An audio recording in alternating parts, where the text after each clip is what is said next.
Okay, we are ready to start. How are you guys doing? Good. Just saw the exam. Yeah, what do you think of it? Pretty interesting.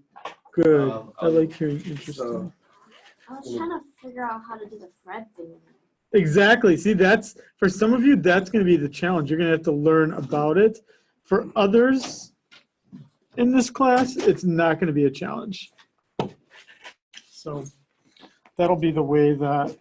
God, whoever set this up is a horrible person. and you wanted electronic, right? Yeah, I don't have to do anything. So not like handwritten and scan it. You could do it that way if you really want to do it that way. I'll read it that way. Okay. No, if you really want to do it that way, that's totally fine. Like this, if I plug in this bad boy, do what I need to do.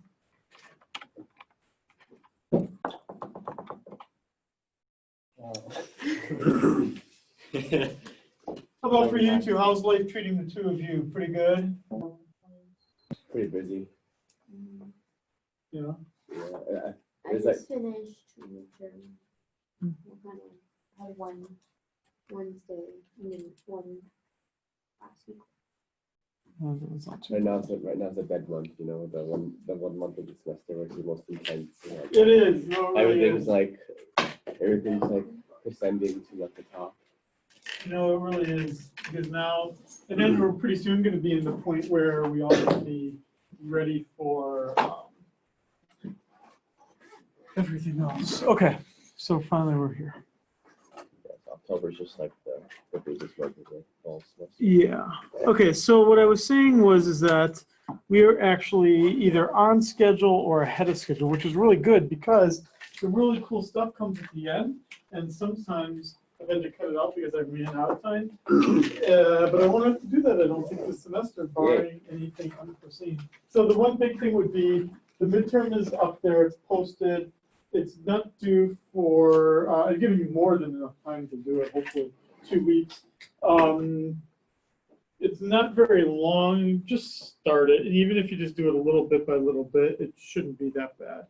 I pretty much focused each question on an individual topic and tried to think of basically something for each topic. The only thing that should be of any difficulty, where you might have to teach yourself something, would be how to create a graph using the FRED system, the Federal Reserve Economic Database.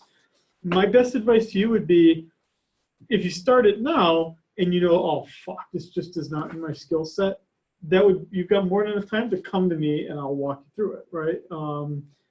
Otherwise, they have like help things and things like that, but it's only one question. So my best advice to you is, even right now, if you're just like, I'm not going to write this until like the day before it's due, totally fine. I'm not, you get to manage your own time. I'm not your time manager. But, I mean, it is 1 of 5 questions. So it's obviously worth 20% of the points. And the bulk of it is your ability to manipulate that graph. So either you're going to be a person that's okay with teaching yourself how to do it, which they give you more than enough resources to teach yourself how to do it, or you know already you can't, and then you say, hey, Scheiding, are you free tomorrow? And I'll come by, and I'll literally walk you through exactly what you need to do. Like, if that's what you want, that's fine. I'm just going to be able to help you the day that it's due, because, dude, I'm a busy guy too. So my best advice to you is look at least at that one question, because that's going to be the hardest one to do in a pinch if you don't know what you're doing. So, okay. Unemployment is our topic for today, and it's actually a really simple topic, primarily because economists care about this topic, but we don't really care that much about the topic because we don't really control unemployment that much. We can try to create economic conditions that make unemployment less commonplace, but again, I was at the Fed last week. The new Fed president, Mary Daly, she was giving a talk, and you know, she was basically saying the same thing of, you know, the Federal Reserve. Yes, it has a mandate for maximum employment, but there's not a lot the Federal Reserve can do for employment except encourage people to go to school, because people who have higher degrees have less unemployment. But there's really not much more than that economists can do to help the labor market. Labor markets are essentially the amount of economic activity going on. And the amount of economic activity going on is largely determined by how healthy the capital markets are and how is inflation doing? Is it being kept under control? Which is, again, the only thing that the Federal Reserve can really then do to control things, which would be control the money supply to control inflation. If you do that first thing, everything else falls into place. That's kind of the presumption that most economists have taken on, and certainly what the Federal Reserve thinks is most important. That's why this is only, I think, 19 slides, because there's not much for me to really say about it except review what you would have learned in principles and add a little bit more detail to it. So honestly, I'm not sure if we're going to be here even beyond 5:30, because it's just not going to take very long to do this. I just don't want to go more than one topic a day, because it makes the lectures nice and tight when I post them. And we're not behind schedule by any means, so I'm not too concerned about that. Okay. So first, let's start with NAIRU. N-A-I-R-U. So what you would have learned all the way back into principles was that there is a non-accelerating inflation rate of unemployment, NAIRU, N-A-I-R-U. And that N-A-I-R-U is what's also called the natural rate of unemployment. And what the natural rate of unemployment means is that there are some people who are always out of work for some reason. And the two big reasons why people would be out of work would be for either frictional reasons or structural reasons. Frictional reasons would be when I moved here to Hawaii, I had quit my job at the end of May, and I moved here in August. And that would mean that for the months of June and July, I was frictionally unemployed. I was between two employers. I had every intention of returning to one employer, returning to my new employer, but technically I was not working. To be unemployed means, just to review back some days of principles, would be that I'm actively looking for work, but I'm not engaged in paid work for an average of 20 hours a week or more, meaning part-time. So I have to get paid for what I'm doing. And if I'm not paid for what I'm doing, then that means I have to be actively looking for work. If I'm actually working, then obviously if I'm unemployed. If I'm looking for work, then I'm unemployed. If I'm just not working and not looking, then I'm not in the labor force. Exactly, I'm not employed at all. And what we're saying is that there's always some people who are unemployed because of natural frictions in the market, frictionally unemployed. Then there are some people unemployed in a normal economy because they have an outdated skill set. So if I knew how to work on cars that don't have carburetors, right, or whatever. If I only knew how to work on cars that don't have catalytic converters, but I don't know anything else about any other car, well, they don't make those kinds of cars anymore. They stopped making those kinds of cars in the 70s. So if I have a shop and I say I only work on cars that were made before 1975, I'm not going to have a lot of customers, right? And I'm probably eventually going to be unemployed because my skill set is outdated. Just like if I were a professor and said, what's this internet thing, right? Right? I mean, I could still kind of do my job, but if I just said, don't email me, call me, or send me a telegram, you would think, who is this fossil? And right, eventually I'd be unemployed, structurally unemployed. What it means to be structurally unemployed, same thing, I'm looking for work, but to find work, I'm going to have to be retrained. Either for the same job with new skill sets or completely different job. When you mean like outdated skill, can like your age play a role in that too? It does. It does. It quickly does.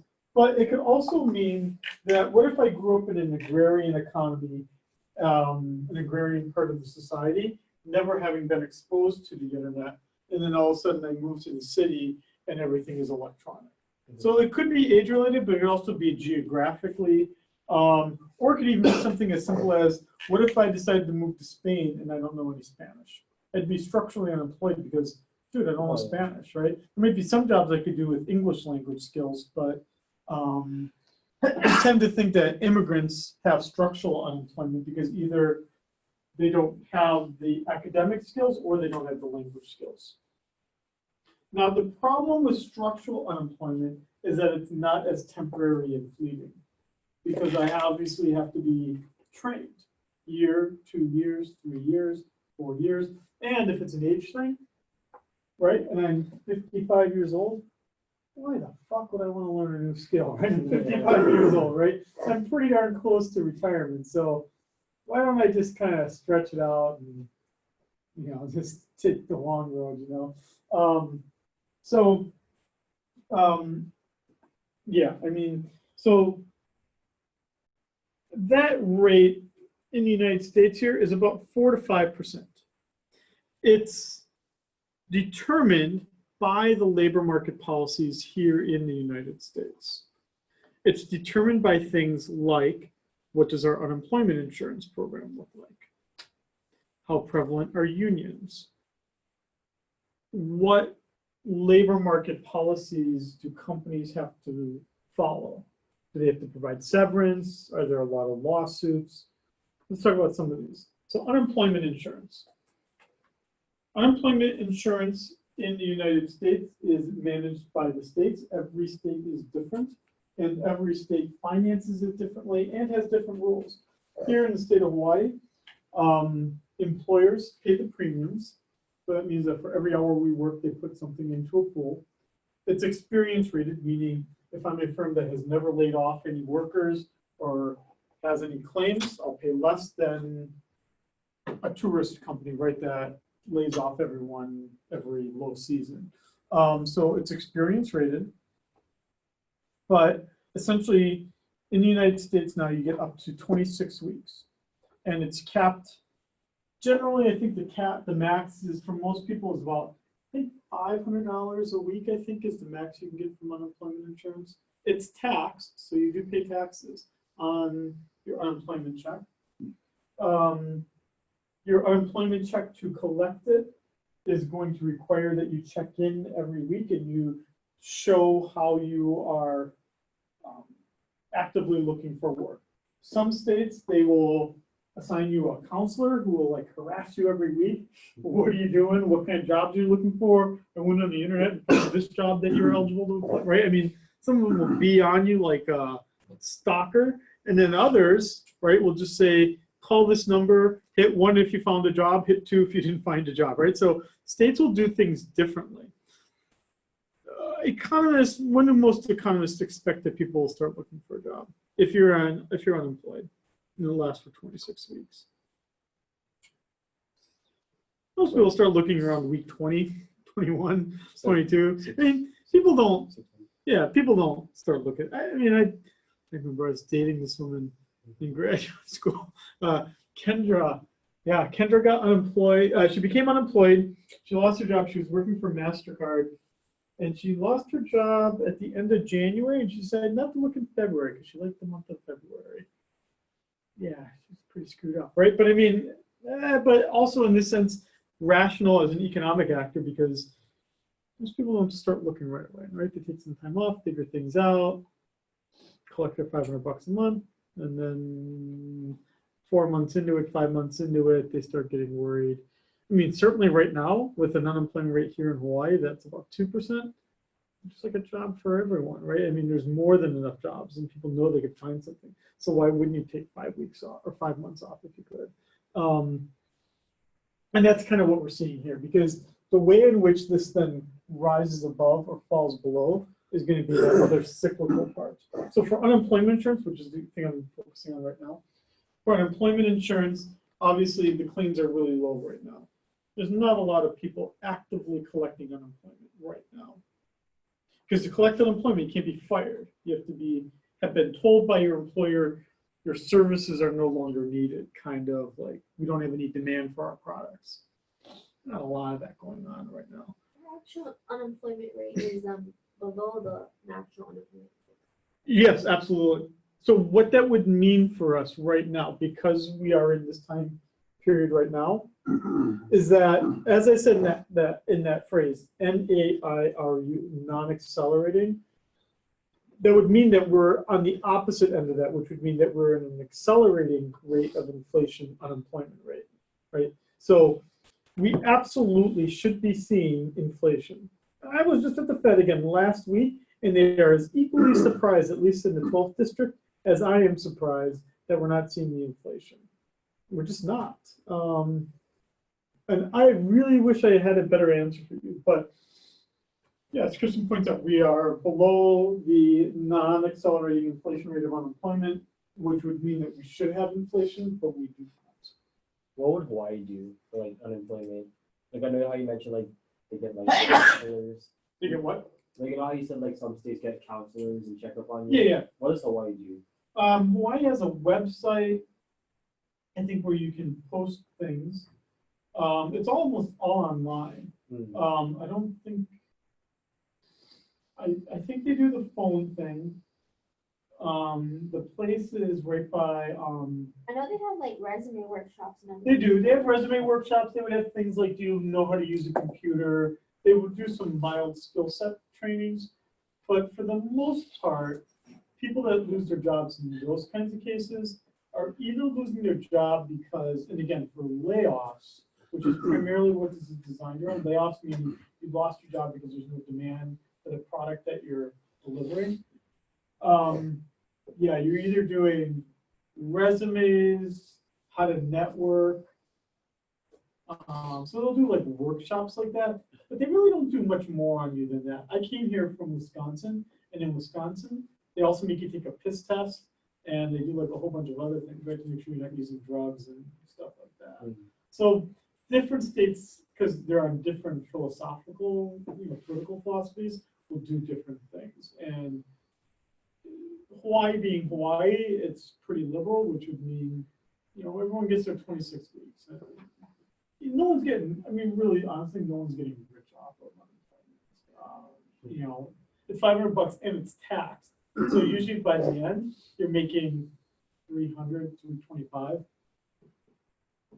So try to live on $300. So Kendra had to like live off of me for that month of February. No, I mean, yeah, I mean, what are you gonna do? I mean, it's 300 some bucks. I mean, the site, I think it goes off of Hawaii.gov.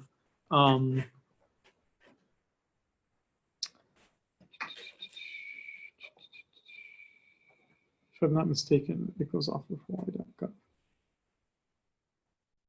I'm gonna share this.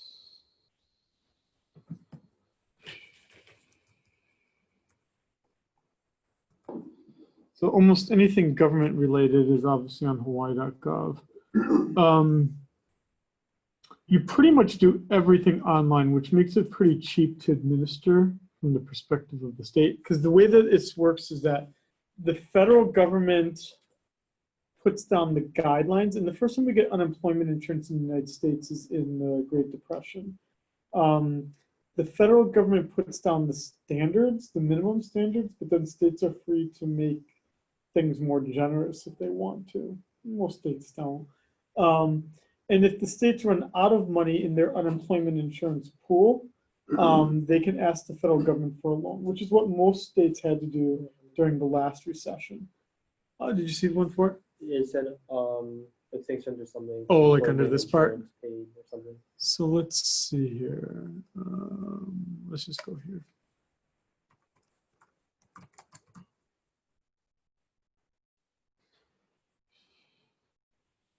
Yeah, so it should just be, yeah. So here it looks like you're just filing a weekly or a bi-weekly thing, depending on how you're getting paid. I can't even imagine they enforce this very much because again, it's cheaper for them just to pay you the $300. So it looks like you would, yeah, make a.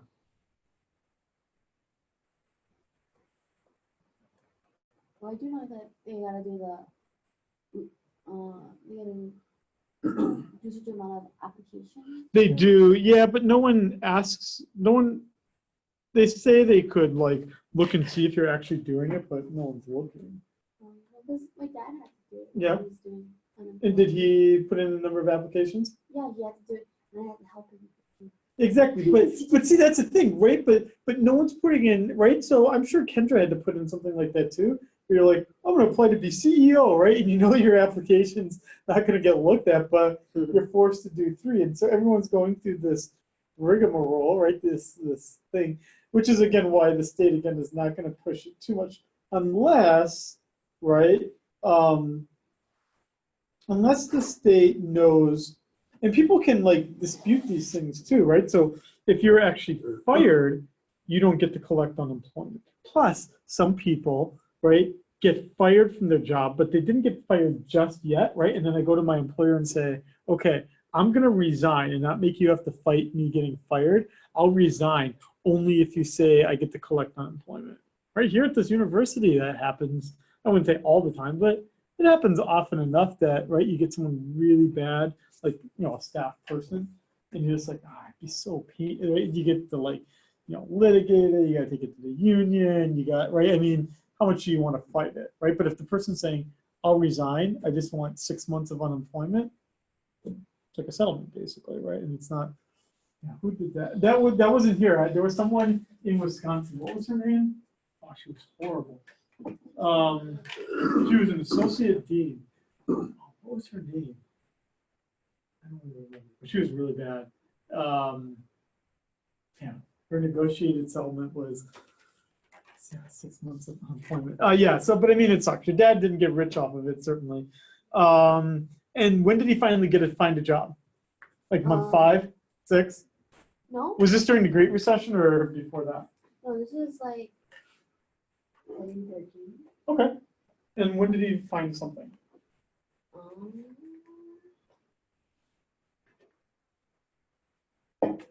Like after how many 2 or months? 3 months after. Okay. Yeah, because basically, right, at least he took some time, right? He when he lost the job, right, he's like, I want some time off, right? But then at some 'Cause point, he was like, I haven't stopped working since I was 18 years exactly, old. exactly, right? So a good, Like, rational This is my economic first reaction. break since 18. Exactly. So you're right. You collect your $300 a week, and you can do it for a while. But then, yeah, it does get tight, right? And you know, at some point, you're just like, okay, guess I better look. It's either getting boring to sit at home, or I can't afford to keep sitting at home. And then you finally just suck it up and throw things in. But again, Federal Reserve last week, yeah, we're all confused. So I don't feel so bad. Lots of really good economists are really confused right now why inflation is not accelerating despite this being true. And this is resoundingly true. So this is absolutely true, yet the inflation is not there. And no one knows where it is. And it absolutely should be there. It's the opposite in a recession. In a recession, the unemployment rate obviously exceeds the natural rate. And the difference in this case is, again, the cyclical unemployment. So I mentioned the first one, which was unemployment insurance. So unemployment insurance is one thing that's determining this about 5% natural rate of unemployment here in the United States. Another one would be the prevalence of unions. Hawaii is a little bit unusual because we are much more unionized.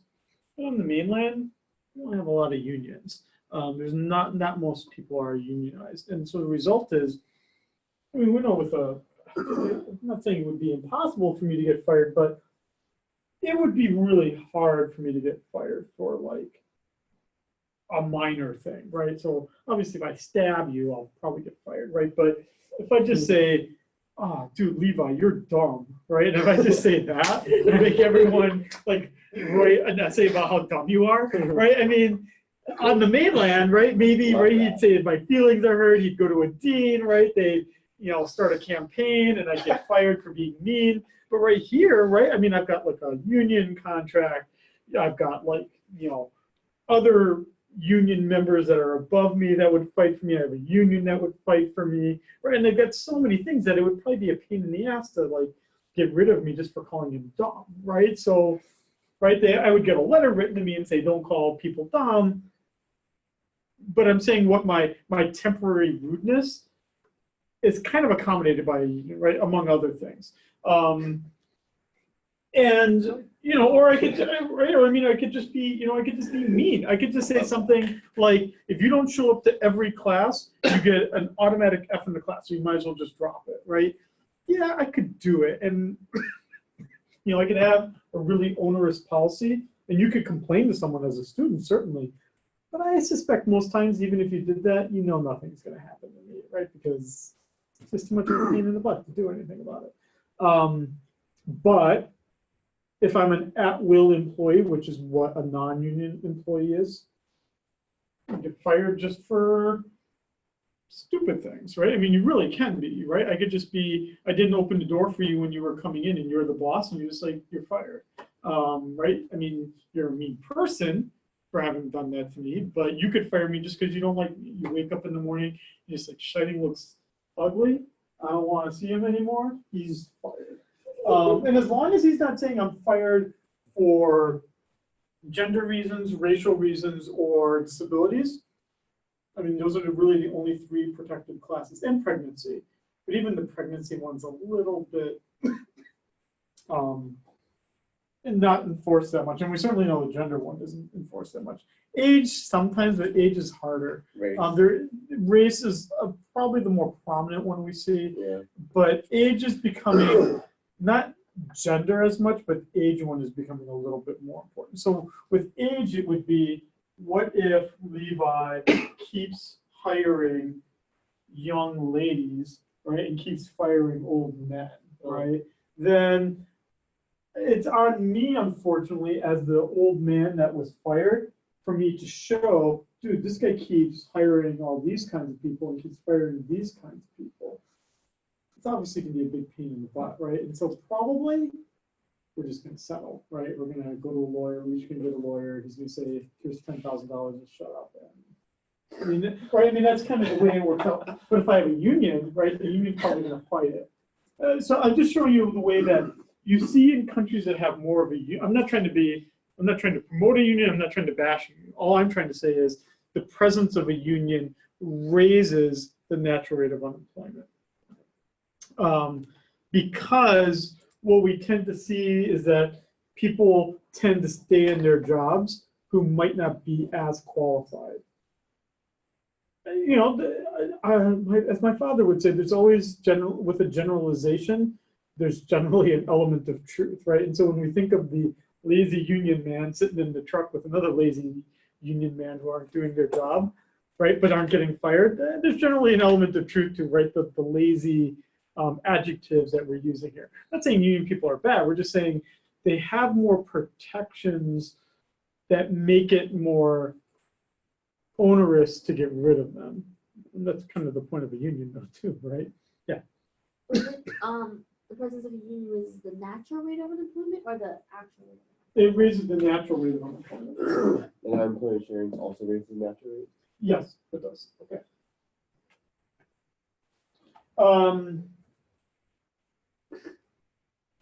The other one would be the policies and procedures. In France, France is famous for having this big, thick, fat book with all the labor markets and the labor policies that a company has to have if they have employees in France.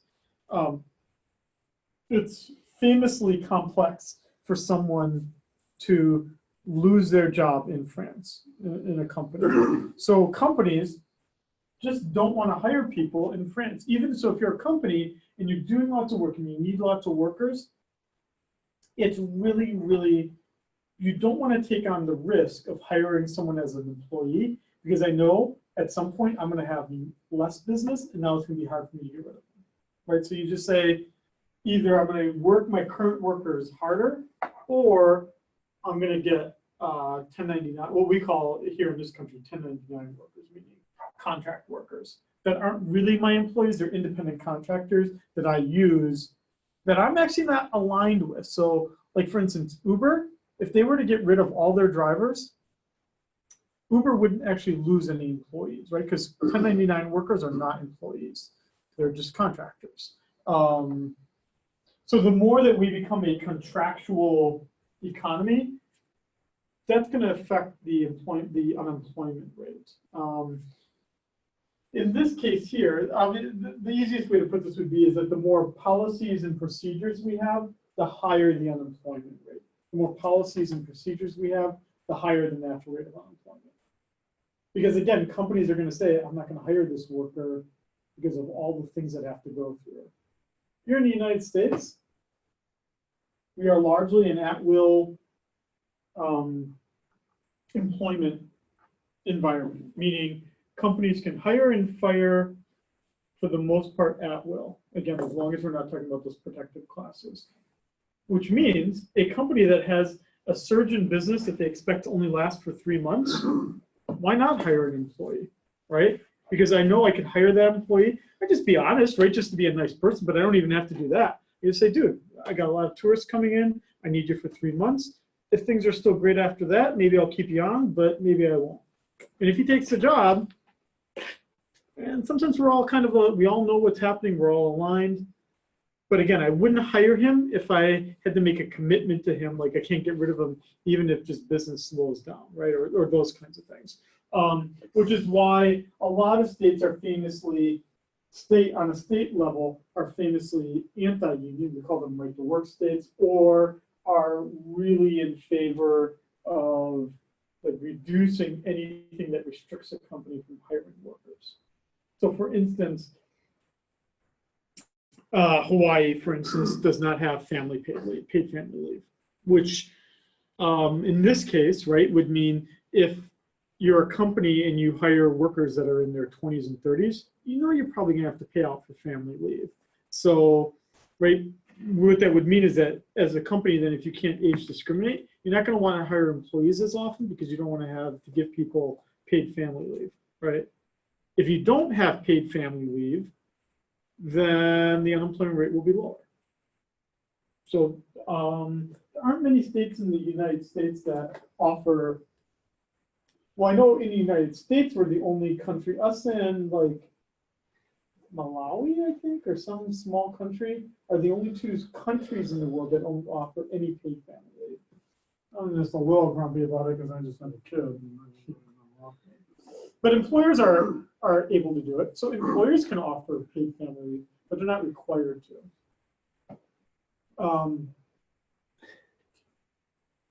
So what we expect with this, as we look at this here, is that we see the natural rate of unemployment changing as well as the unemployment rate changing. Let's just talk about first, why is the natural rate of unemployment changing? You can see it's rising up into about the 80s and then falling. Rising in the 80s largely because we still have things like an old boys network, right, which meant that men got the jobs based on the relationships they had forged in college or who they knew, what their networks looked like. We had a natural rate of unemployment, which was rising largely because unions were still prevalent and actually growing in prevalence at this time. And as well, the 60s through the 80s actually did see more regulation of the labor market in terms of those protected classes I was talking about. Most of that didn't start happening until the mid-60s in terms of racial discrimination, gender discrimination. Even the Equal Pay Act for women didn't get passed until, I think it was 1962, 1963, 64, something like that. So, right, damn it, right, why are people asking for equal pay, right? All of those things are raising the rate. We see some states, Hawaii is still a legacy state where we still have licensing for certain jobs, right? Like if I want to be a masseuse, right? If I want to give people massages, I have to have a license. If I want to cut people's hair, I have to have a license. If I want to massage your feet, I have to have a license. If I want to drive a taxi, obviously I have to have a driver's license, but I also have to have a taxi license. So we are a very licensed state. That's not the same way across the country. Many states, all you have to do to be a massage person is have a smile and strong arms, right? I mean, you don't have to have very much beyond, you don't even have to be skilled or trained in any way. you guys were talking about, right? If you want to handle food, you probably have to take tests and wear gloves. Is that like one of the things that they call freelancing or something? Well, yeah. So you pretty much cannot be a freelancer here in Hawaii. It's very difficult to be a freelancer here in Hawaii because you do have to be licensed to do practically anything. But what you see here, certainly starting with Republican administrations, we start to see this downward trend here. Primarily because then unions are becoming less prevalent. Labor market requirements are starting to be eliminated or not enforced. You also then see too a shrinkage of the frictional unemployment because people can find the jobs faster. You just have to wait for the newspaper to come out to find a job, right? We can go on monster.com and find our employment, those kinds of things. So we have seen this somewhat downward trend, but you see that in the red, it's not fluctuating that much. It's basically been fluctuating. It's largely estimated to be about, for the most part, about 5%. It really hasn't changed that much. What that means is that the Federal Reserve then would look at that unemployment rate, the actual rate that we're at, the purple, I don't know, is that teal? I don't know. They would look at that actual rate compared to the natural rate just to get a quick gut instinct of what they think the inflation rate is going to be. Again, this is only taking us out to 2005, so this is actually pre-crisis. We know now, right, that we are, well, let's stop talking about this theoretically. Let's go to the actual graph. And go to Fred. Fred. I want to see that graph recently. The Fred Figglehorn? Yeah, I want to see that. I want to see that graph we were just looking at, but recently. Okay, I can do that. So he wants to see a two-line graph. Interesting question that you would ask that. So let's do this. So I'm going to do natural rate of unemployment long-term. That would be the one thing he wants to look at. And then he actually, Levi asked for me. So did you see what I did there? Let me do that again. I went to edit graph right there. So that's how you're going to make most of the adjustments that I asked you to make. So you're going to first, so here, the first thing you type in is going to be that St. Louis Reserve, Federal Reserve Bank measure, measure of the money supply. You're going to type that in. Then you're going to edit the graph. And by editing the graph, you can see here, I can change the percent. I can change, right, how often it's coming about. But here what I want to do is I want to add a line. Because now I want to add in the line for U3. Let's just type it in here, civilian unemployment rate. And then I'm going to add the data series. There we go. And Levi gets what he wants. Nice. So then I would download the graph would be the final thing I would do because then I can just integrate that right into the exact. Now, let's make this a little bit cleaner. So I know in part of the thing I asked you to adjust the dates. So let's just do 01/01/2005. Now this is making estimates too, so I don't want that. Let's just do, let's do, 2018/10 or 09/01.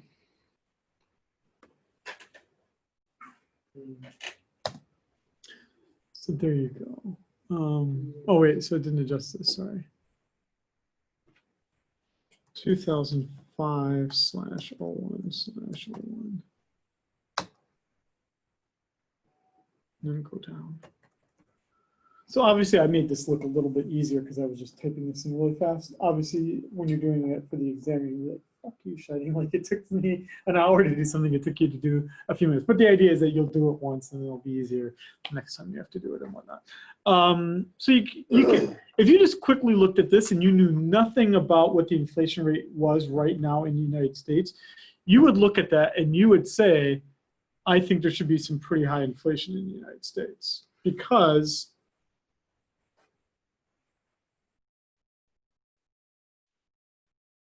I'm looking at, right, a rate where it's obviously as of September is 3.7%, which is obviously below my 5% rate that's estimated to be for my natural unemployment rate.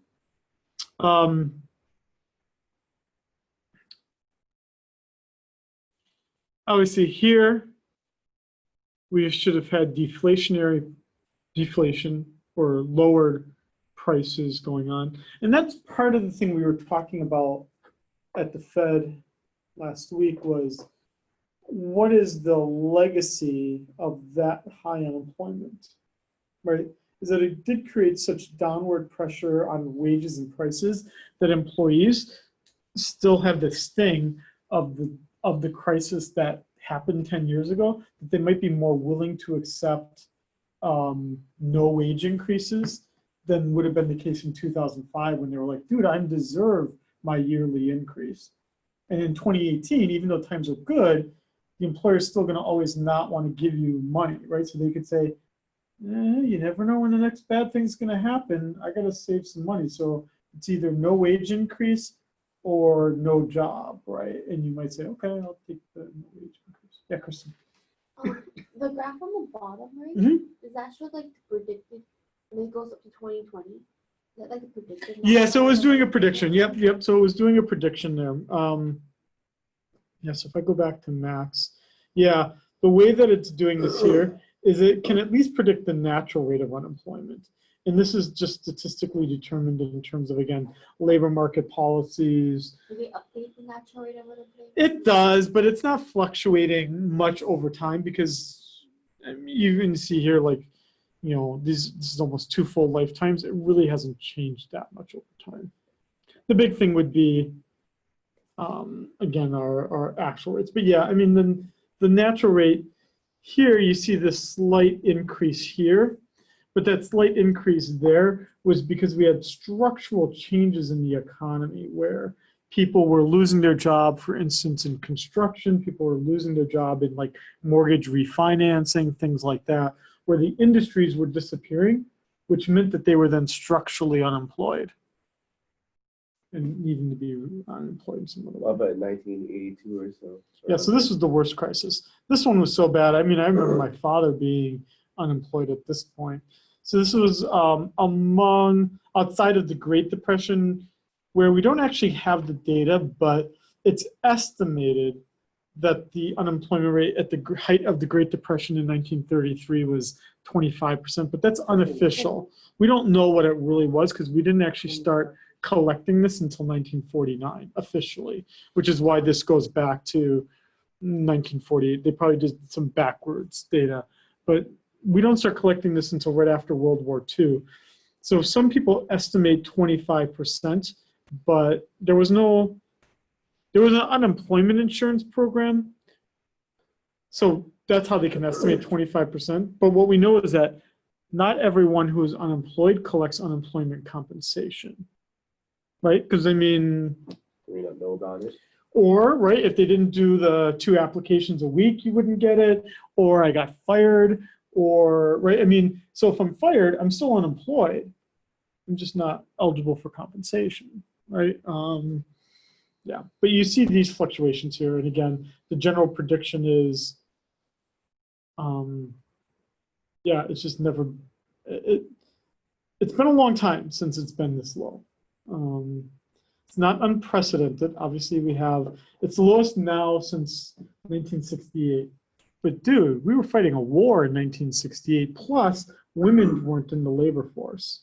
That's a huge difference, right? So there weren't a lot of women in the labor force in 1968, which meant that men were consuming most of the positions, which basically meant the labor force was smaller because women were staying at home, you know, pushing out kids. So that really can't count. This can't really count that much either, because here you've got the Cold War tightening. Here it's particularly low because of the Korean War. So that took out a huge chunk of people. and now you have limited position. You have limited people to fill the positions because everyone's fighting the war in Korea. Same with over here. Now you're just fighting in a different Asian country. So after that, you have the year I went on the labor market. Yeah, things are pretty good. June of '99. Oh, things are so easy. I don't know what to tell you. June of '99. Let's see. Yeah, 4.3%. Things were pretty darn good. Everyone got a job. I remember even Theodore Brzezinski got a job. He was a guy that at the career fair wore a flannel shirt and like stained jeans, and he got a job.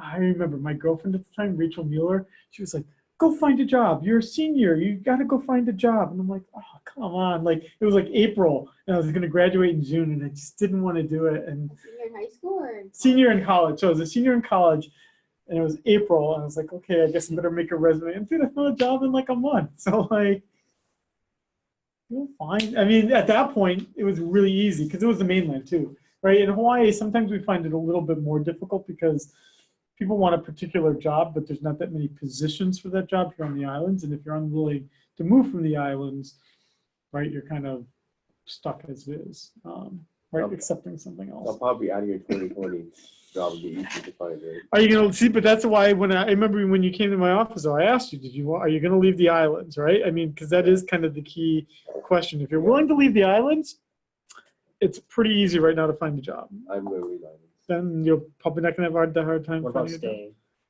It's hard. I mean, because then if you say, I want a career in finance, there are only so many careers in finance here on the islands. If you want to say, I want to work in tourism, maybe you'll have it a little better, but yeah, it's a little bit harder. Okay, so let's take these terms then. L, that'll stand for the number of workers in our labor force. E, the employed. U, the unemployed. U over L, the unemployment rate. So this is rather similar to what we did in principles, where we did like all those equations, but we just wrote them out more. Here, I'm not going to write them out as much. Okay, so here's the terms I'm going to use. And we want to go to, actually, Kristen's question of how does the natural rate change over time? So we're just going to do a simple calculation here of the natural rate, which puts us at, if we want to look at the number in our the natural rate of unemployment. Just waiting for everyone to copy things. So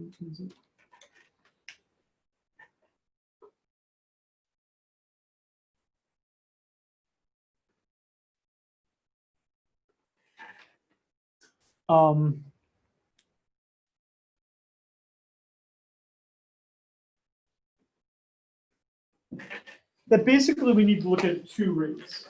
We need to look at the separation rate and the finding rate. So that's why I was saying things like having monster.com has changed, fundamentally changed the natural rate, just as the prevalence of union fundamentally changed the natural rate. Because what do unions do?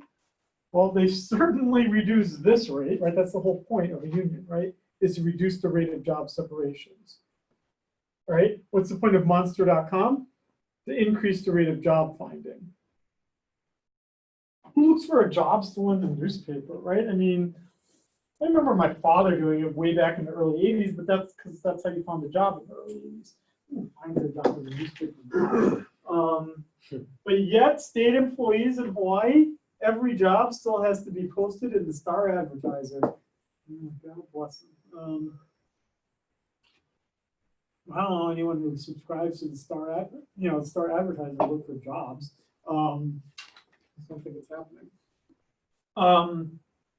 So here you see that S and F are exogenous, meaning they're given by the structure of the system, as I was saying about the natural rate. So it doesn't mean that they're constant. It just means that they're externally given to us, presented to us. You can't control it. Or it's not that you can't control, but it's determined itself by forces outside of the model that we're dealing with. So economists do have other models for why are unions prevalent in some states but not in others, but that's not part of this. we're just taking, here in Hawaii, we are about 20% unionized labor force, which is the second highest in the country, behind New York State. So about 1 in 5 workers in Hawaii are unionized, which would mean our natural rate of unemployment is obviously different. On the other hand, it's pretty easy to find a job in Hawaii because everyone knows everyone. It's an island, right?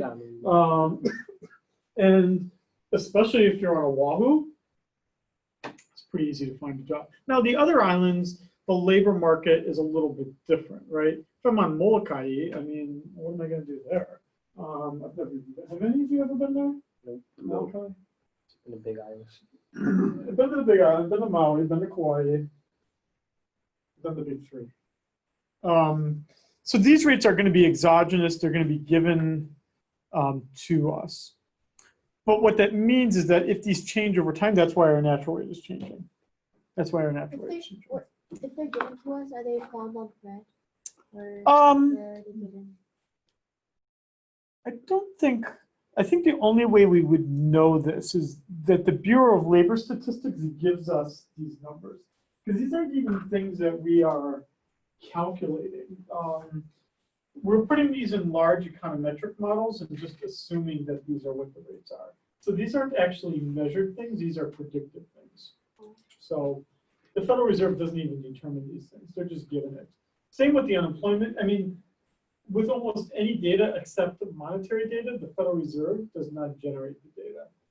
Those things are pretty much measured by others. That's why I thought it was actually kind of cool to use the Federal Reserve's measure of the money supply, because at least then it was one of the few things that the Federal Reserve measures.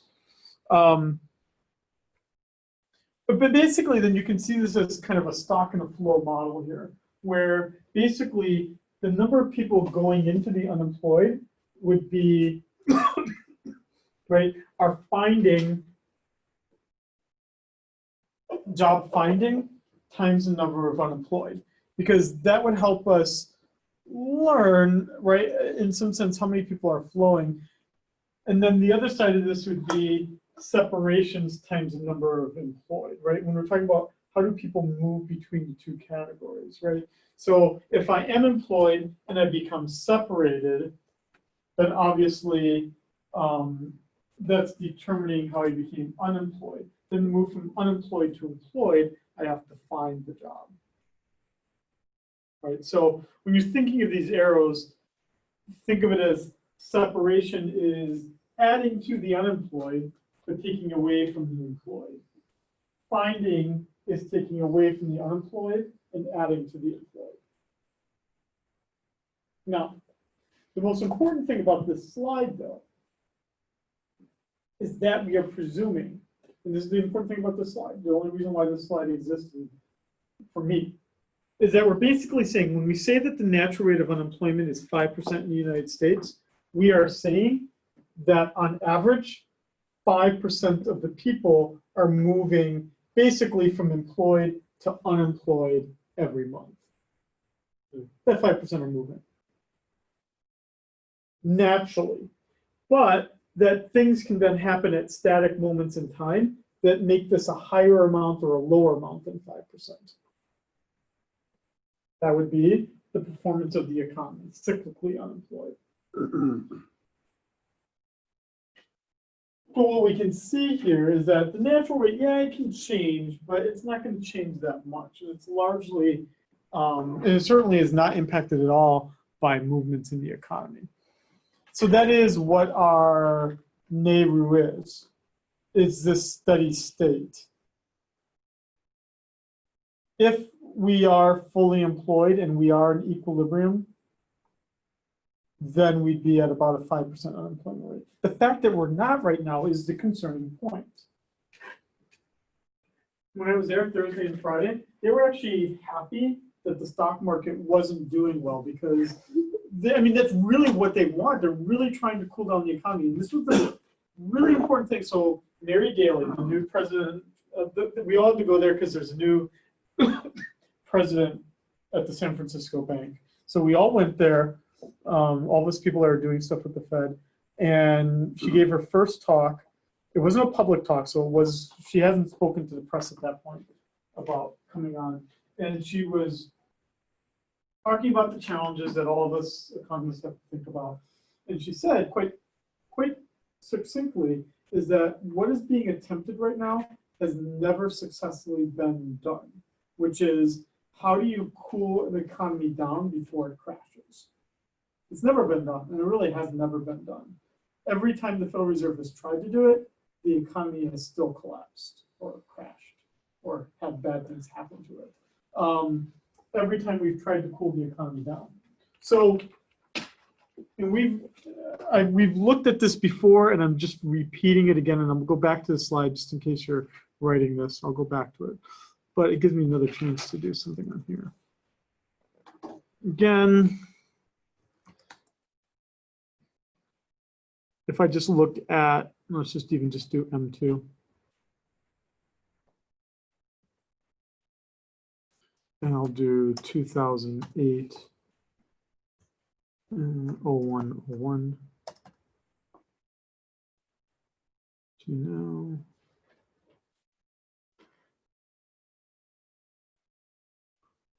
Why is it? Oh, because of the, never mind, okay. What do I want to do?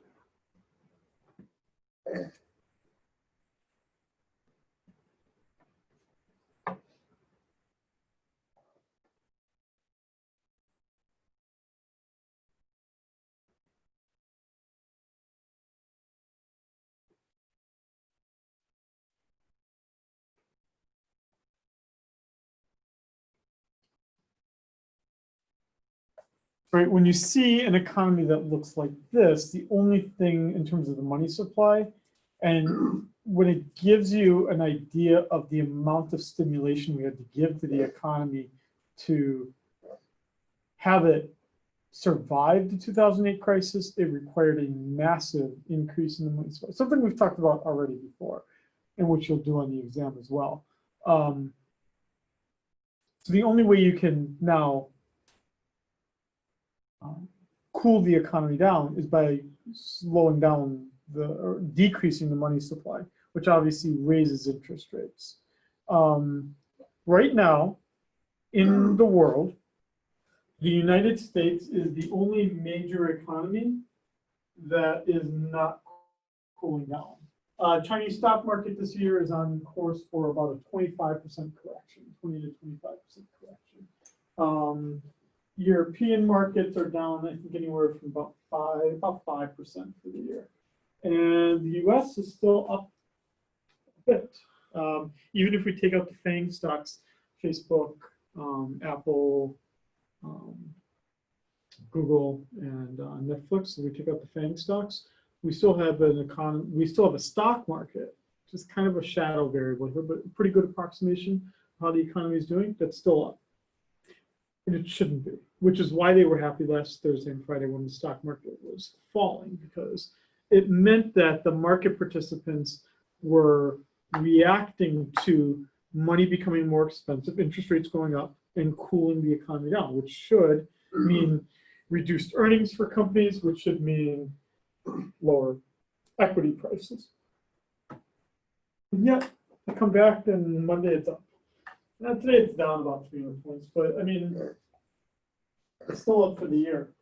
And it shouldn't be that way. It's confusing. Economists do not have a good explanation. For very smart economists do not have a reason for why that's the case. And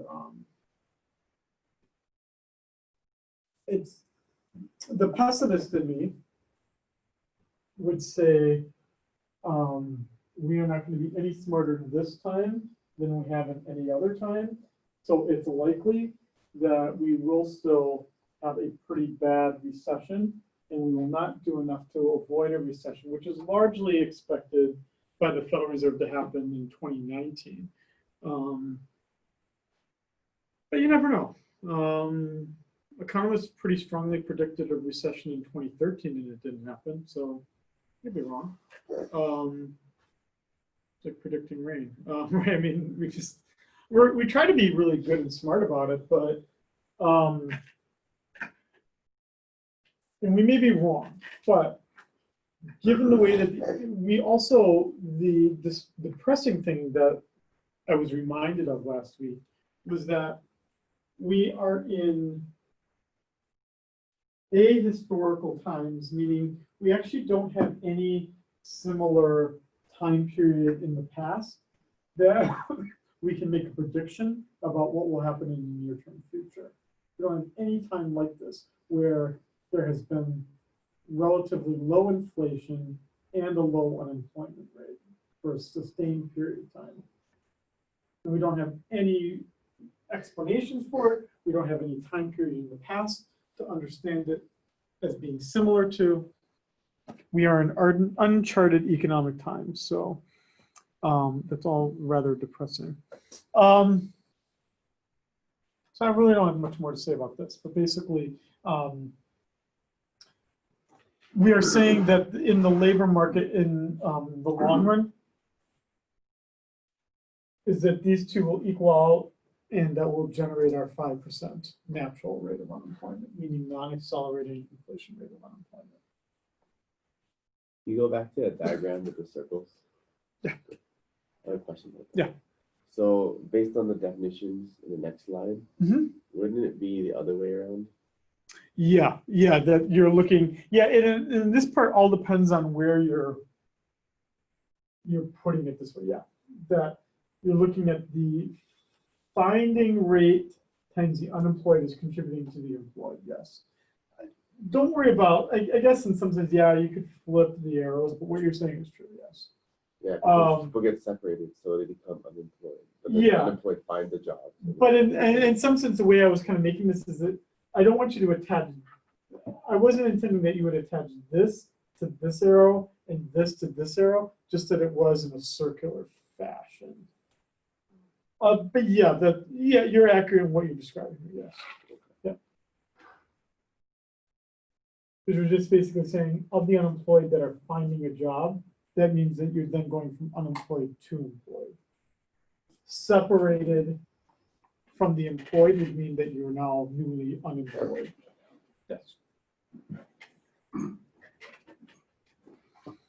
Which allows us then, when we try to look at this equilibrium unemployment rate or this equilibrium natural rate of unemployment, which means that another way that we can describe this. So in principles, again, this is intermediate. So all I'm trying to do is remind you of what you learned in principles and add just one more thing. That's really all I'm trying to do in intermediate. And that's what I'm doing here. So unemployment rate, you learned this side of it in principles, which would be the number of unemployed over the size of the labor force. So now, another way of describing that would be, who's unemployed?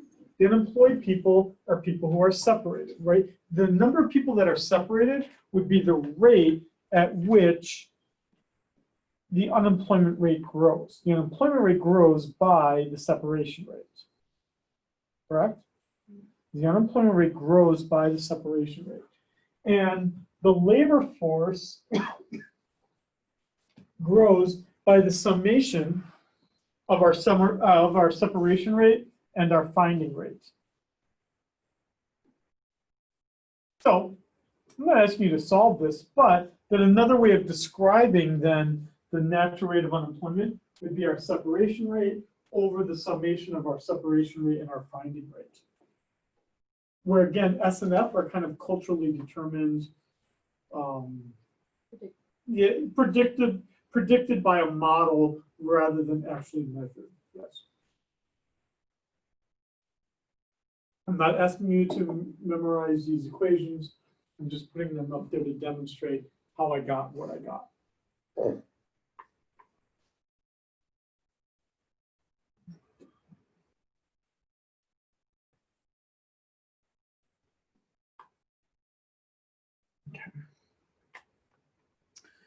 Then, what's useful for us here, that these are approximately what exists here in the United States here, is that each month about 1% of employed people lose their jobs, and that each month about 19% of the unemployed workers find a job, which gives us our 5%. And then this is approximately what is true here in the United States. That about 1/5 of unemployed people find a job every month, and that about 1% of actual employed workers lose their job. And again, the reason why you get to 5% is because the base of the unemployed is actually pretty small, right? There's what, 6 million people unemployed in the United States right now, but obviously the size of the labor force is quite large. And all this data is coming from the Bureau of Labor Statistics, which is part of the Department of Commerce. So, so the Federal Reserve isn't measuring any of this stuff. But go back to my original description here. You can see how this is culturally determined. Only 1% of workers lose their jobs. If we had unions, that number would be even lower, right? In terms of people losing their jobs. If we look at finding jobs, though, if we're unionized, it might be harder to for unemployed workers to actually find a job. That's just the unionization side of it. What if we again pass this paid family leave, right? It's probably not going to affect people losing their jobs, but it will affect at least people finding a job. So I can introduce to you changes that affect only one of these two things. Something like a union ends up actually affecting both of them. With paid family leave, it probably won't affect too much who loses their job. I mean, maybe I could be a really callous employer and say, I think Levi's thinking of having a family, first to go, right? I mean, I could do that. There's no law against me getting rid of him just because I think he's about to have a kid. As long as he's a guy and I don't, actually reveal why I got rid of him, right? Because I would just say, oh, he showed up late to a meeting. I mean, I'd come up with something else. Well, I'm gonna be a real bad employer, huh? But it is going to affect how people find jobs. Because now I'm probably going to want old people who I don't think are going to have a family anytime soon and aren't going to be asking for paid time off. So this is determined by equations. It's modeled for us. And then what I do, and what has been attempted at least over the past 20 to 30 years, is trying to find ways to then reduce the natural rate of unemployment. And you've seen that we've made some progress. The only way we can do that is if we somehow find ways to lower the separation rate or increase the finding rates. So we can lower the separation rates if I find ways, for instance, people to work from home, right? So if I can start to do telecommuting and I can work from home, that means that I'm probably not going to quit my job or lose my job if I have to like take care of my kids, because I could be like, I'm going to do my work. I'm just going to do it when my kids get done with school, and I'm going to do it from home. So I'll be there for meetings, but otherwise I'm going to telecommute to do my job. That's going to reduce my S, and it can increase my F if I say, you know what, I'm an employee, I live here in Hawaii, but I work for a company that's in New York State, and I can do it without moving to New York State because I can do it with telecommuting, right? So I'm just using telecommuting as one example of a technology that's actually reduced the natural rate of unemployment. We can think of other things here, right? I'm not trying to, and this is what you would have to do for exam 2. I'm going to give you a bunch of different scenarios and ask you how does it affect the natural rate of unemployment. We can do that. Okay. Anybody as a professor ever called you dumb in class? No, we laugh. See, well, I demand that you complain when someone does do it. And we'll test whether they lose their job or not. I predict they will not. Let's see. Really interested to find out whether that'll happen. I don't want. I'm not going to test it out, but Test it out. yeah. So the question would be then, what, obviously we know this. This is something that you learned Okay. in principles and you probably thought was confusing when you first learned this, was that the natural rate of unemployment is obviously not zero. Meaning that economists would say right now, we're actually beyond full employment, which means that we're hiring like convicts, not with like big crime, but like, you know, possession. I mean, are we really gonna stop someone with a possession charge from like working? I mean, you know, I'm not a, what are you gonna do, right? In this kind of economy, you could have a possession charge and still find a job, right? I mean, you didn't harm anyone, you just took them away. But we also know, we know the natural reason why there's always some unemployment. Again, that's our job search strategies, right? Where we say we're not going to look for work because we want to take a little bit of time off. Or even if I wanted to work for someone, it generally takes at least a few days or weeks to actually get in the payroll system and start. And then the other side of it, though, is wage rigidity. This is probably a little bit more serious, is the wage rigidity. So what the wage rigidity does for us is, obviously we have in the state of Hawaii, we have a $10.10 floor. So no one's getting paid less than that. But also the wage rigidity means that, especially in a state like this where many of us are unionized, our wages actually have to fall within a very tight ladder, meaning that if I have a certain number of years of experience, a certain degree, I have to get paid in a certain range. And I can't go outside that range, either too low or too high. So that's going to impose some rigidity, obviously, because that means that I can't say, you know what, you know, I'm willing to take a chance on you, Cash. You have no experience, but I'm going to pay you 25% less than a normal person in your position.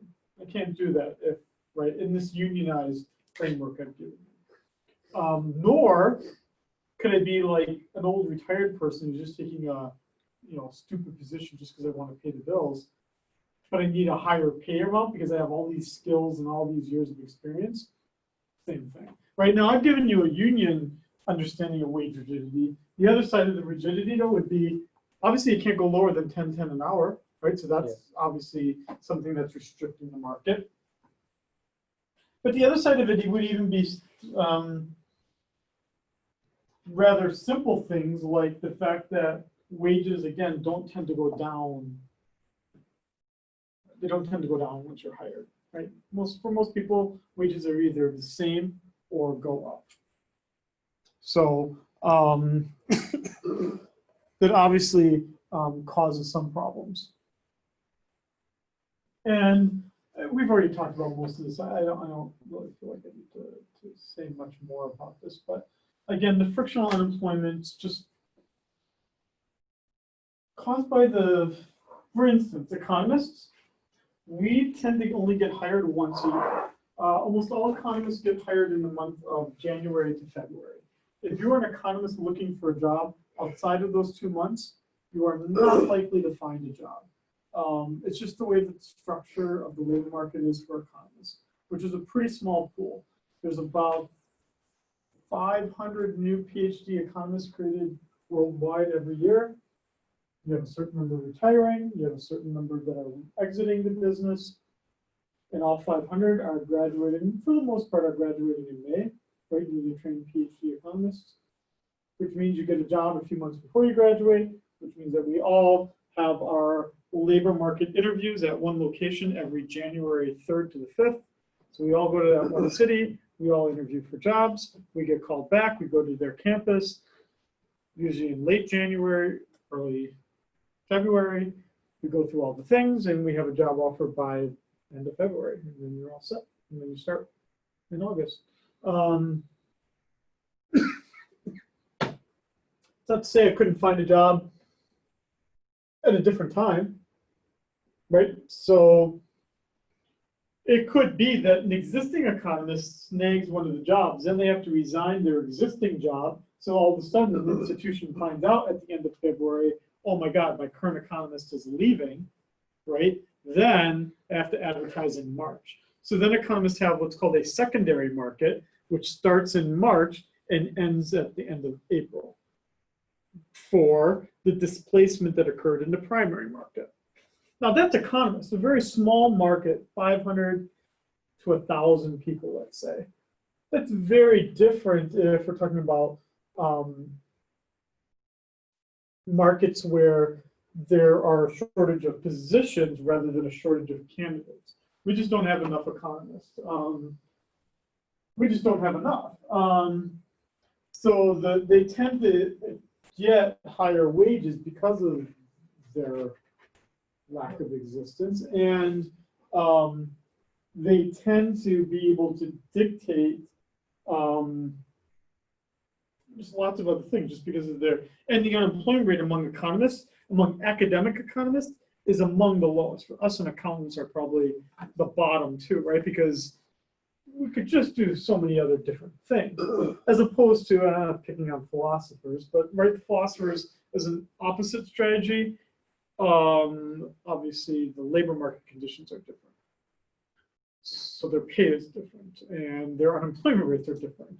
Now, we're not saying that even among economists and philosophers, that at least these abilities and preferences aren't that different, but certainly they have different skill requirements. While I was walking to my other class earlier today, there was a philosophy professor who was talking to a student, and they were talking about the existence of souls. I wouldn't even know how to have that conversation. So I obviously do not have that skill set. I don't even know what they were. I really don't know what a soul is. I can't wrap my head around it. It's not what I do. And then the other problem, especially here on the islands, is again the geographic mobility. Not really so much information flow. Most of the time here in Hawaii, most of the time it's pretty easy to get the word out because there's not that many people and everyone knows everyone. But geographic mobility is the primary thing. Most people just don't want to leave the islands, even though it would actually be in their best interest to. I can't control that. I can't push people off the islands. I would hope that my children would stay on the islands, but if they want to stay on the islands, not themselves out. Right, but I mean, it's different. I mean, my wife and I aren't, we moved here from the mainland, so it's different, right? Our employers put us here, so we came here with a job.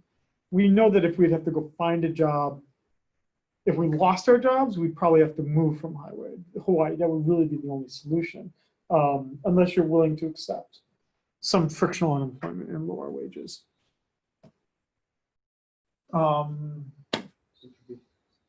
Yeah, the other examples would be things like, well, we've seen this here, as technology changes, it changes the skills required. As even trade agreements change, it changes. Right, no one right now wants to be a dairy farmer. And the reason why no one wants to be a dairy farmer right now in the United States is because Canada and the United States, in terms of the dairy trade, there's not a lot of money to be made in selling milk in the United States. Canada, it is great to be a dairy farmer because they have price supports. And so if you're a farmer and there are price ceilings, it's basically ensuring that you're going to get pretty, in this case, higher prices for your services here, or higher prices for the milk that you're selling. Now,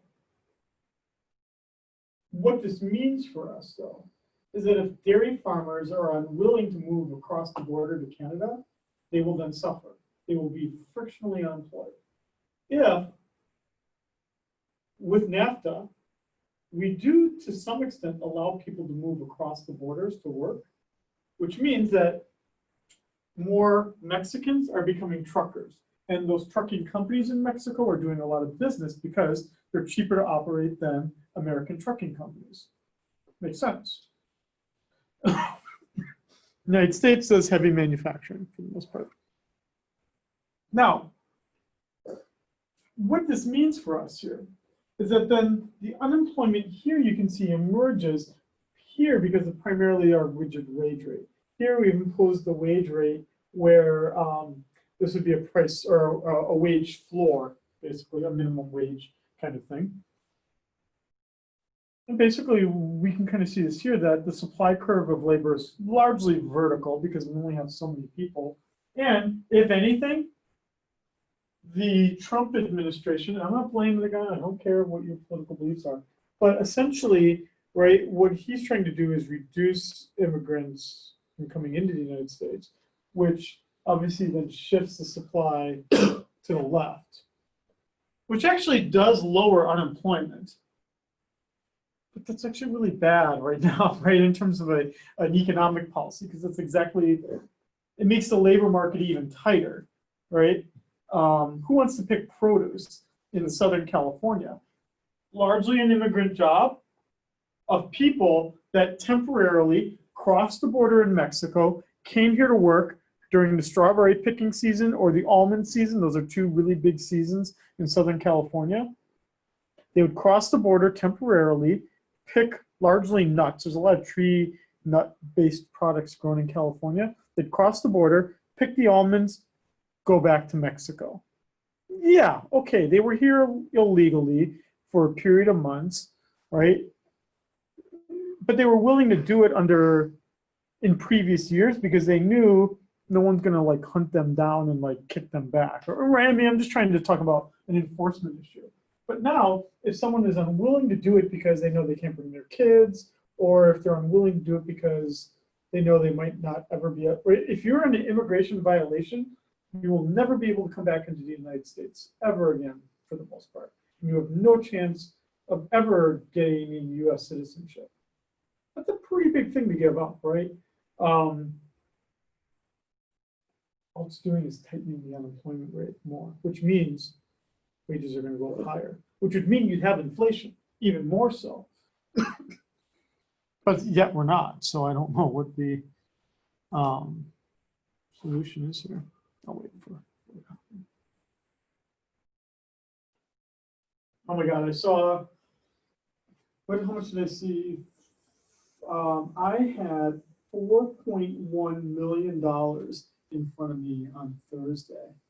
Yeah, it was pretty nice. They were all in hundreds. It actually takes a lot of effort to make $4.1 million. It took a case that was about 4 feet tall. It was about a cube of 4 feet. So 4 feet tall, 4 feet wide. Yeah, so it was about 4 by 4 by 4.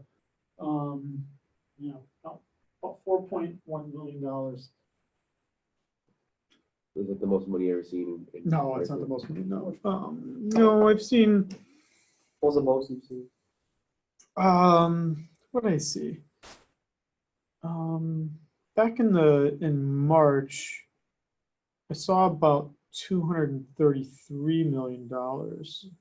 It was in the third basement of the Fed, so it was the big. I was just seeing a case of 4.1 million being dragged from one place to another. In the basement, the second basement at the Fed, they had about $233 million, largely because they were concerned about one of the things. So this is actually really cool. One of the things that we were actually working through is that apparently in the 12th district, among all the districts handles the most cash. Guess why? One guess why? Why does the 12th district handle the most cash in any other district? Wait, where's that one located again? We're all in the 12th This district. is the So 12th district. we're all in the 12th district. Population size of the No,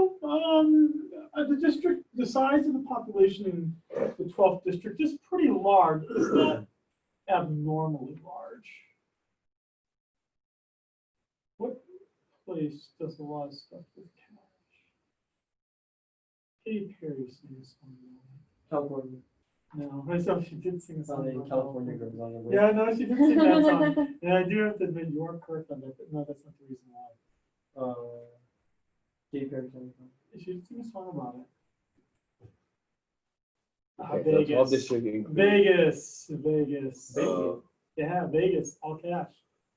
Lots of cash in Vegas. So for that reason, the 12th district handles a lot of cash. In 2001, the United States had 40 check processing facilities across the United States. Most major cities had a check processing facility, which meant that the checks were physically delivered to that location. The appropriate debits and credits were made, and then the check was returned to the original depository institution. Anyone want to take a guess of how many check processing facilities are in the United States today? So 18 years after that number of 40. 200. I guess 200. Sorry, I was ready for them. How many check processing facilities do we have? We used to have 40 as of the year 2000. Check processing is like. So check processing facilities were in almost every major United States city, and they basically consisted of a 2 to 3 story building where checks were physically delivered, they were scanned, the appropriate debits and credits were made, and then the checks were returned back to the bank. Oh, So we in probably the have year- less now. So in the year 2000, we had 40. I'd say like 20. Okay, we got to guess it's 20. Or level 10. We had 10. 30. It's actually 1. Wow. We have a No single- way. Yep. One? We have a single check processing facility in Atlanta. That's it. Yeah. I thought it Federal would be Reserve I saving thought we would have more. Not now. only are we writing fewer checks, but it's all occurring digitally now. Things are just scanned Oh, yeah. digitally. Everyone uses credit cards now. Yeah, largely. So we have different. So when my first job with the Federal Reserve was in the year 1999, and yeah, we talked about how great check writing was because it delivered about 87 cents in revenue for every check written went to the Federal Reserve as revenue. 87 cents per check written. So in Chicago, where I worked, we had a check processing facility there. We had a check processing facility in Milwaukee, Wisconsin. We had one in Des 87. Moines.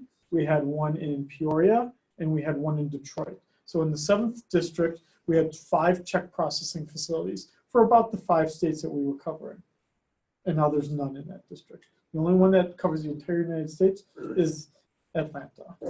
But look, right there, those people would be structurally unemployed, people who were scanning checks. So, what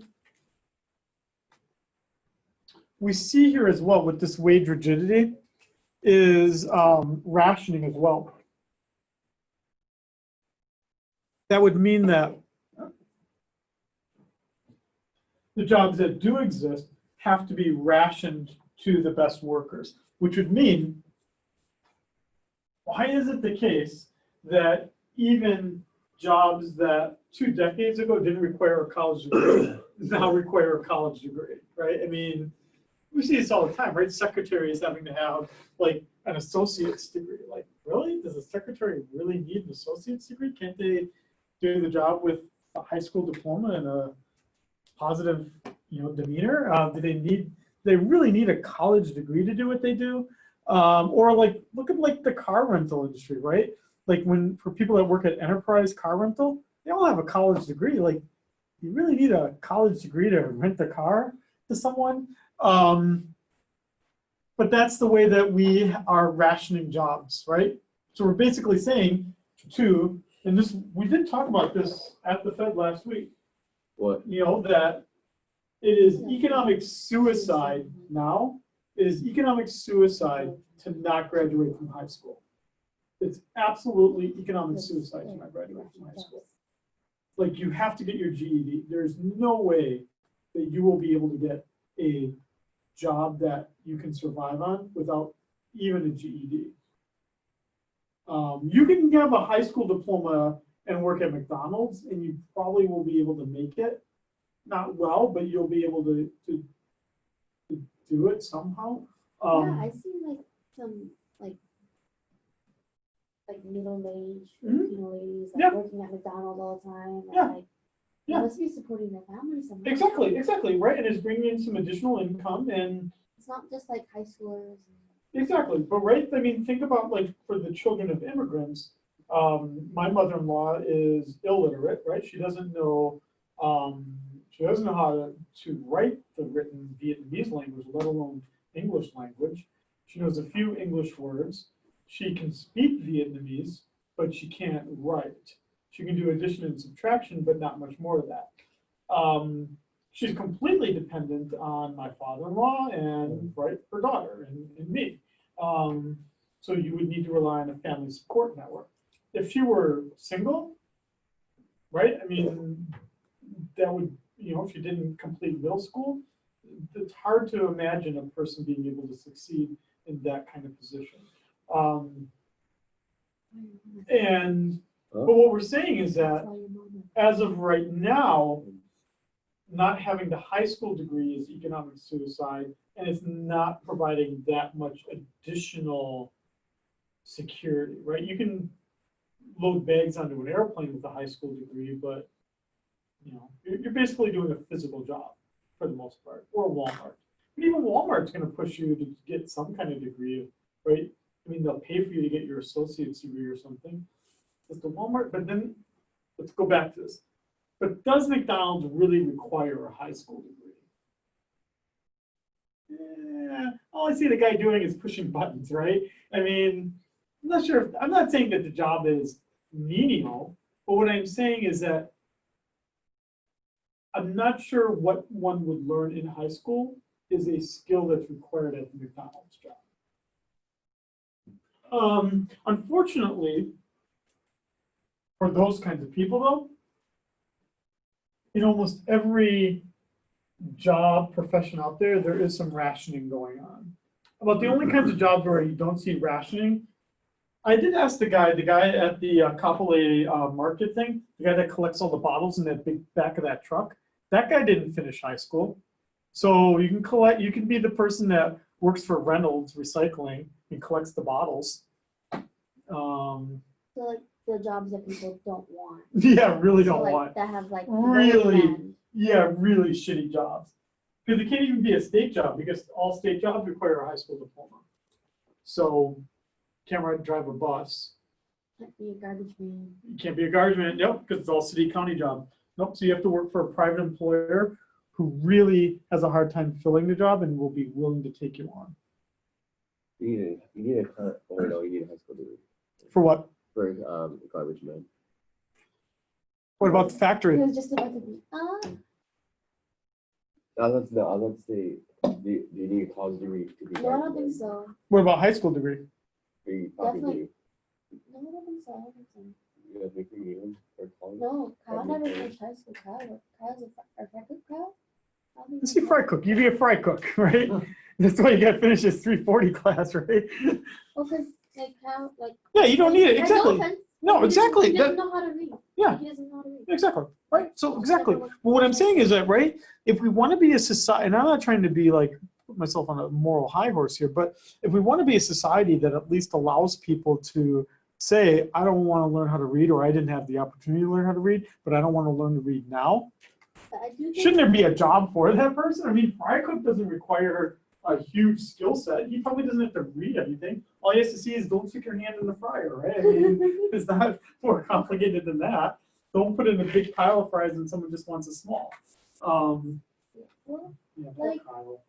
I think what's it called? Like the back of house and front of house have like different Mhm. policies. Yeah.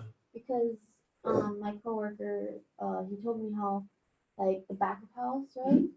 Like they sometimes hire people who have criminal records. Yeah, The front of house, they're not allowed to go to the front of house. Like, exactly. Yep. Even if they're hired back of house, they can't transfer to the front of house. Yep. And also too, I should have mentioned this too. Different states, when we were talking about separation rate and finding rate, the finding rate in Hawaii is actually helped by the fact that in Hawaii, employers are not allowed to ask about your criminal past until you're actually hired. So, right, so I would have to be given an offer and say, we are going to hire you. Then they are allowed to ask me, do you have a criminal past? So right? It's to avoid someone being discriminated against because they have a criminal history. Yeah, yeah, because they headache if they want to like get rid of the master. They hire them. Yeah, exactly. Then you got to figure out the other stuff later, back of the house, front of the house kind of things. Okay. I've largely talked about these as kind of the ending, this part of this discussion here. So let's just talk about these three: minimum wages, labor unions, and efficiency wages. Most of these we've talked about here already. This is the one thing that economists are near universal agreement about, which would be that minimum wages do increase the unemployment rate. They absolutely do. Because they obviously are making the wage more rigid, which means that people are unemployed. Now, the people becoming unemployed because of the minimum wage, we're not generally too concerned about them. It's largely teenagers. The notion of the single mother working a minimum wage job, even though it's what's always in the movies, it's actually not that commonplace. Usually, single mothers work in other kinds of shitty jobs. Shitty jobs meaning physician assistant, child care, preschool teacher. Usually like what we call a pink collar job, a helping kind of job.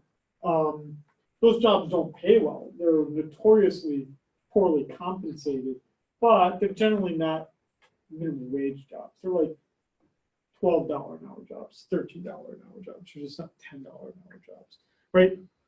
Who's working the minimum wage? Largely teenagers, those with a criminal past, those, the Kyles of the world, right? I mean, there's absolutely nothing wrong with that. But not a lot of people are earning the minimum wage. So when we talk about the fact that the minimum wage should go up because people shouldn't have to work for only, you can't live on $10.10 an hour. The idea here that I would criticize at least is that not a lot of people are actually having to live on $10.10 an hour because they're teenagers, right? The teenagers are the one earning the minimum wage, and they're living with mom and dad. So it's not like trying to put food on the table here, but the change in the minimum wage does affect everyone's wages because you do lift all wages then. So everyone's wage would go up if the minimum wage goes to $15 an hour here in Hawaii, because now people who are earning $15 an hour would say, dude, right? I used to be earning 50% more than the minimum wage. Now I'm earning the minimum wage, right? And it's just going to go down and down the line. And this is exactly then what we see here in terms of natural unemployment. But don't be confused by this. It's not the main reason why there's unemployment in the United States. The only thing that economists agree about is that it contributes to the natural rate of unemployment. So we're not saying anything like what the state of Nebraska has said. The state of Nebraska does not have a minimum wage law. They don't have a minimum wage in Nebraska. You can get whatever you get in Nebraska. It doesn't mean that there's no unemployment, though. There's no natural unemployment. Dude, I remember stopping in Nebraska when I was driving my cars across the country, and I stopped to ask directions because my phone had died, and I went to a post office. Did you know that you can mail chickens in the mail? Like alive chickens in the mail? No. They had them in like priority mailboxes, and they had like holes on the top of the box. And please move this window away from the shared application. No, just press Oh, they're just saying that. Yeah, that's fine. Yeah, that's good. So apparently what they were doing was that this farmer had all these chickens. He had sold them to someone else. He didn't want to drive them there, so he put them in priority mailboxes. And apparently it's illegal in Nebraska or everywhere to like put a chicken in a box and put some holes in it and mail it off. He said that one of them was dead, or at least it smelled like it was dead. I thought that was kind of funny. And that was my only impression of Nebraska. I don't think I'll return. Yeah. What about the unions? Again, I am a union member, so it's hard for me to be too critical here. And I'm actually the union rep for this place. I don't know. I mean, so 1% of my salary goes to my union every year, every paycheck, 1% of my salary. I don't know. I can't discern. I mean, basically, the primary thing that my 1% of my salary goes to is almost all for collective bargaining. Collective bargaining is pretty expensive as a process because basically we have, as a union, even for us as professors, we have about 5 full-time employees, both lawyers and other fancy people, who basically negotiate with the university and with the state and with the governor for a certain wage rate and certain benefits. And that's the majority of what's spent. Now, we know that the unions then pose a threat because it doesn't take exactly 1% to collectively bargain. It probably takes only 3/4 of that. Actually, the estimate is about 80 to 90% of that. The other 10 to 20% is for all those ads you see on TV where they say, vote for this guy or don't vote for that guy, right? Which is the way then that I say to the governor, I really want that good pay rate. If you give that to me, next election, I'll make sure that I favor whatever you ask, right? So I'm against the whole idea of the unions participating in politics because they make too many commercials and interrupt some really good TV. But I don't trust people either. I'm an untrusting kind of person. So anyone who ever tells me what to do, I generally don't trust the person. But the problem here would be that it is absolutely the case that I am making more money for less work than I've ever had in my life. And this is the first time I've ever been part of a union. And I really cannot dispute that too much.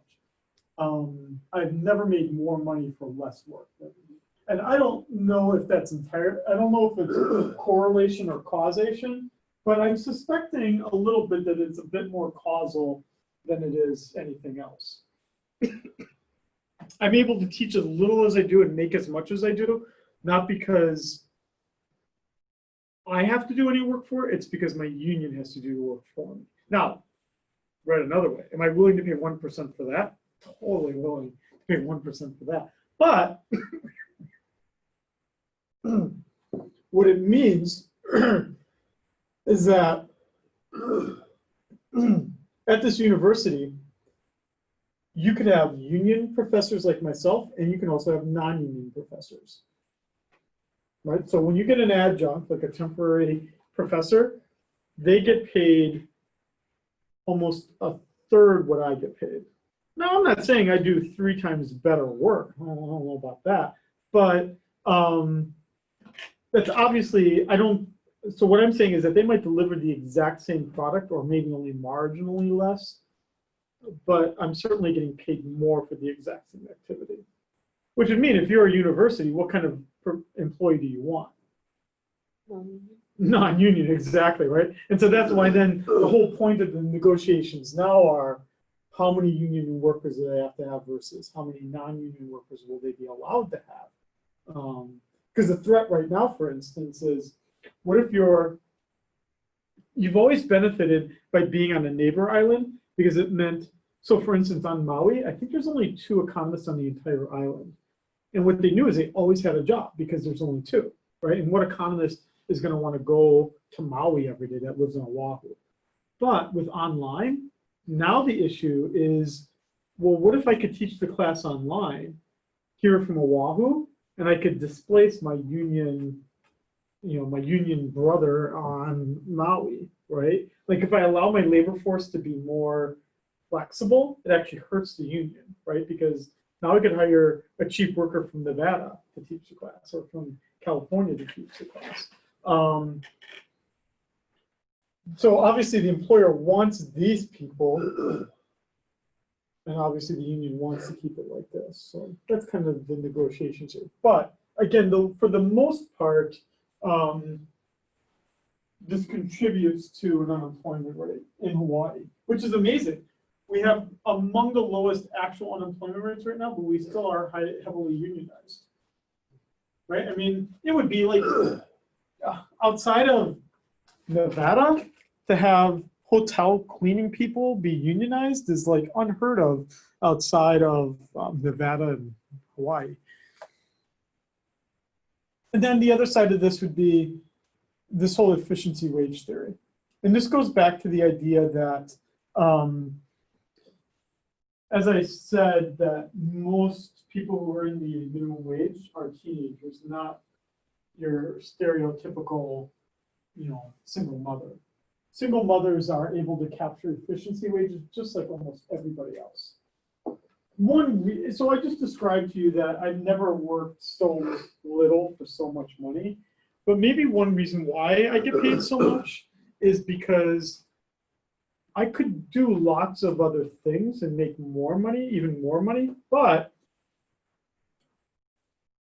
if you pay me more, not only might you get a better worker, but I might not look for something else either, right? Because I might be like, you know what, I like having my summers off. I like only teaching 3 classes a semester. I don't want to have to do more work, so I'm just not going to look for other kinds of things. I'm getting paid enough. And it turns out that most firms don't pay as little as they can get away with. It turns out that most firms actually do try to pay as much as possible because they know if they treat their workers really shitty, they're going to lose their employees, right? This is like, again, the best example I give of this, which some of you heard from my principal's lecture was, right, this is essentially Costco in a nutshell, right? Is that Costco pays its employees like, I don't know, $15, $20 an hour for a retail job that really in most respects is no different than Target or Walmart. Yet those employees get paid a lot, and you see it on their badges, right? It says like, I've been working here since, Jesus' time, right? I mean, and they've done that because they're getting paid really, really well. Whereas the turnover at Walmart is, you're an old timer if you've been there a year kind of thing, right? Because it's a shittier job. And I'm not saying Walmart doesn't pay an efficiency wage, they just don't pay that much higher than the wage. They pay a little bit more, but not that much more. Costco pays significantly more. And then that result is, I mean, I don't know about your experiences, but I don't know, I found the employees a little bit more helpful or at least less grumpy, right, than a Walmart worker or a Target worker for that matter. And we know that they work hard in them because they don't want to lose their really good job. And so they'll go above and beyond for the firm because they have this really good job. But because of that, what it can do, because they're earning this higher wage, it contributes to structural unemployment because if I want to get a job at Costco, it's going to be really hard to because no one's leaving, right? And they're getting this really high wage and no one's leaving, obviously.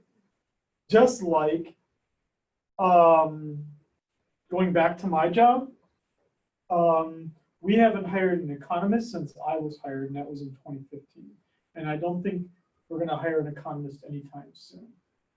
Primarily because, right, I mean, those of us who are here probably aren't going to leave. And if they did have to hire someone, they'll just hire someone for a class or two. They're not going to go above and beyond. Or they'll tell you as students to take it from one of the other UH schools and do it online.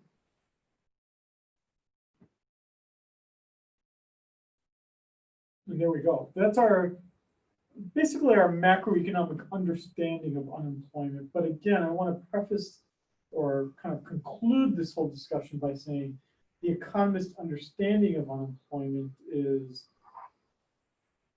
we can talk about it in these kinds of ways and it makes some sense, but for the most part, unemployment, as you can kind of see, is kind of more of a managerial topic, a little bit more of a business topic, and a little bit more of a social understanding than anything economically. The only thing that we as economists react to is what is the unemployment rate, and then as a result, how do we need to think about the inflation rate? So what this now concludes as well, though, if you've been following with the topics here, is that now everything from this point forward is actually going to be pretty new for all of you. Topic 7 is going to cover economic growth. And then we're going to be looking at things like the aggregate demand curve, things that we didn't talk in principles. So you're going to be seeing a few new things here with the remaining topics. But again, we only have If my math serves me right, I think we only have like 4 or 5 topics left. So we'll do some new things now, but obviously this wasn't entirely old stuff. Okay, so basically the thing you need to be working on now is the exam. And the biggest thing I would tell you is start to work, at least on that one question that requires you to do the database, because if you're uncertain about how to do that, you can totally come to my office and it will not take me long to exactly walk you through what you need to do. It's just on you to ask me sooner rather than later. I'm not saying I won't help you the day that it's due. I'll help you to the extent I can, but to the extent I can. I mean, I'm not going to say, sorry, you should have come to me sooner. I'm not going to be a mean guy like that. But obviously, I think it's due on a Thursday, isn't it? I think. Yeah. So obviously, on Thursdays, I teach health, I do teach a bunch of different classes all at the same time. So I don't have a lot of free time that day. So